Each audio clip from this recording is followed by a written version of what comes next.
नमस्कार, मैं हूं अमित सिंह और आप देख रहे हैं फर्स्ट बिहार झारखंड। देखिए, बिहार में अवैध बालू का खनन और ढुलाई बड़े पैमाने पर हो रही है। सरकार की लाख कोशिशों के बावजूद पुलिस के तमाम तामझाम के बीच जो बालू माफिया है वो अपने कारगुजारियों में तेजी ला रहे हैं। इसमें कहीं कोई कमी नहीं दिख रही है और ये रात दिन काम हो रहा है।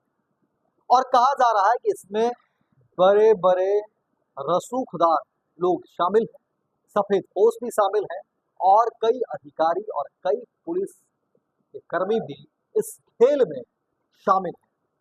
सूत्र जो बताते हैं उसके मुताबिक यही कहा जा रहा है कि देखिए, सरकार के अपने कानून है, अपने नियम है बालू खनन को लेकर के, बालू ढुलाई को लेकर के, लेकिन इस खेल में एक बड़ा सिंडिकेट काम करता है बिहार में।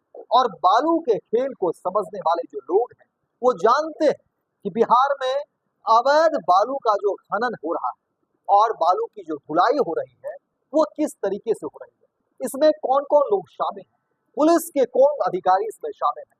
पुलिस में कहा जा रहा है कि ऊपर से नीचे तक एक बड़ा सिंडिकेट जो है वो बना हुआ है और उसके बिना कहा जा रहा है कि बिहार में बालू का इतने बड़े पैमाने पर अवैध खेल जो है वो हो ही नहीं सकता।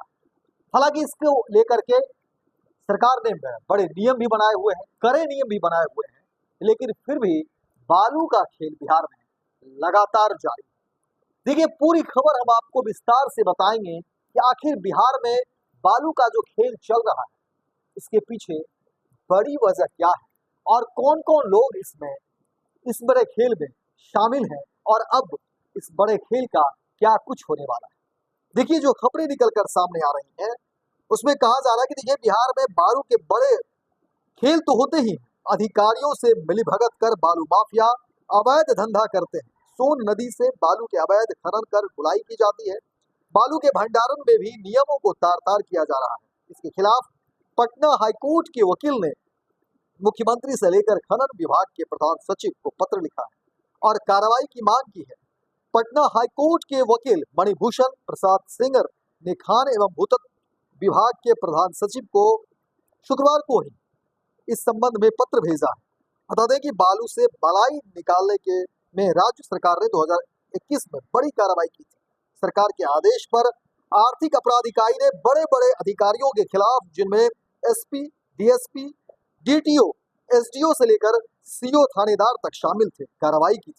हालांकि समय बीतने के बाद सोन तटवर्ती इलाकों के कुछ नए अधिकारी फिर से बालू के अवैध धंधे में लग गए। पटना हाईकोर्ट के वकील मणिभूषण सिंगर ने प्रधान सचिव को भेजे पत्र में कहा है कि बिहार खनिज रियायत अवैध खनन निवारण परिवहन एवं भंडारण नियमावली 2019 के अंतर्गत खनिज रियायत धारकों द्वारा बालू के भंडारण का प्रावधान है। इसी क्रम में पटना जिले के सोन नदी बालू रियायत धारकों को भी सोन नदी बालू के भंडारण हेतु अनुज्ञप्ति निर्गत की जा रही है ताकि जनहित में राज्य में सोन बालू की उपलब्धता सुनिश्चित की जा सके। वहीं इसी वर्ष 2025 में भी भंडारण हेतु सोन नदी बालू रियायत धारकों को के एवं अन्य अनुज्ञप्ति निर्गत की गई, लेकिन इस संबंध में अनुज्ञप्ति धारक द्वारा पूर्णतः अवैध गतिविधियां संचालित की जा रही है, जैसे पर्यावरण को प्रदूषित करना, सरकारी राजस्व की चोरी करना, बिना किसी निवारण उपाय के बालू का भंडारण करना, असीमित भंडारण कालाबाजारी करना, NH 139 के किनारे भंडारण के कारण NH 139 पर दुर्घटनाएं होना, जैसे पटना जिले में NH 139 पटना औरंगाबाद रोड के किनारे भंडारण करना आदि। नौबतपुर अग्रणी परिसर बीटा IIT पटना के पास बीटा पट्टू IIT रोड, विशेष रूप से पटना जिले के पालीगंज और दानापुर उपखंड में भोजपुर जिले के सहार संदेश आदि हैं।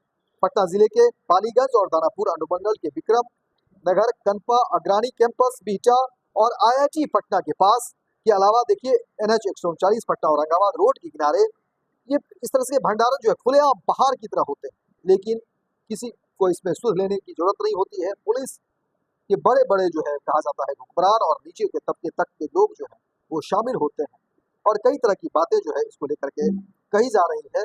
अब देखना दिलचस्प होगा कि इस पूरे मामले में, इस पूरे खेल को लेकर के अब क्या चीजें सामने आती है। लेकिन कहा जा रहा है कि बिहार में अवैध बालू के इस खेल में ऊपर से नीचे तक एक बड़ा सिंडिकेट काम करता है और मालूम सबको है, लेकिन कोई कुछ मुंह से बोलने की हिमाकत नहीं करता है।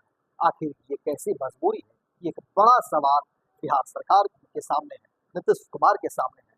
देखना दिलचस्प होगा इस पूरे मामले को लेकर क्या कुछ चीजें सामने आती है और जब इस तरीके से सरकार के कह सकते हैं कि संज्ञान में जब बातें जा रही है, तो फिर उसके बाद क्या कुछ इस पर स्पष्टीकरण और क्या कुछ कार्रवाई की बात सामने आती है, ये भी देखना दिलचस्प होगा। आयुष्मान भारत के तहत निशुल्क surgery Netaji Subhash medical college एवं हॉस्पिटल में जनरल सर्जरी, नेत्र surgery, ENT surgery, ortho surgery, प्रसूति एवं स्त्री रोग सर्जरी की सुविधा आयुष्मान भारत के तहत उपलब्ध है। साथ ही बीमा कंपनी के द्वारा इलाज की सुविधा। NSMCH, अम्हारा, बिहटा, पटना।